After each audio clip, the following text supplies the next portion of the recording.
Hi friends, నేనైతే అంగడికి వెళ్తున్నాను. అక్కడైతే దేవుని విగ్రహాలు అనేవి తయారు చేస్తున్నారు ఫ్రెండ్స్. అక్కడైతే అందరూ చూస్తున్నారు ఎలా చేస్తారనేసి నేను నిలబడడానికి చూసాను ఫ్రెండ్స్. అదైతే చాలా కష్టంతో కూడుకున్న పని. మన దగ్గర ఉండే ఇత్తలు కానీ సత్తు కానీ ఎత్తుకొని పోయి ఇస్తే పోయినట్టువి దాంతో అయితే వాళ్ళు రెడీ చేస్తారు ఫ్రెండ్స్. ఆయన చాలాసేపు అయితే అగ్గి దగ్గర కూర్చొని దాన్ని చాలాసేపు అయితే పెట్టారు ఫ్రెండ్స్.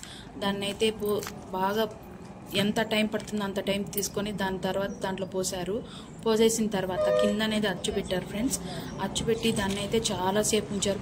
అంత అగ్గి కూడా ఒకవేళ పైన పడితే బొబ్బలు తీసిపోతారు. అలా కష్టపడ్డారు ఫ్రెండ్స్. నాకైతే చాలా బాధేసింది చూసి.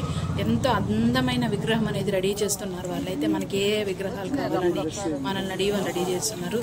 మనం దగ్గర అయితే పోయినట్టువి సత్తువి అలాంటివి ఉంటే ఎక్కువ ఇస్తే అదేవిధంగా చూడండి ఫ్రెండ్స్, దేవుడైతే సుబ్రహ్మణ్య స్వామి లాగా నుండి రెడీ అయిపోయింది ఫ్రెండ్స్. చాలా బాగా రెడీ చేశారు. ఎంత అందంగా ఉన్నాడు. వీళ్ళకైతే ఇంత కష్టానికి ఒక లైక్ చేయండి, షేర్ చేయండి, సబ్స్క్రైబ్ చేయండి ఫ్రెండ్స్. Thank you.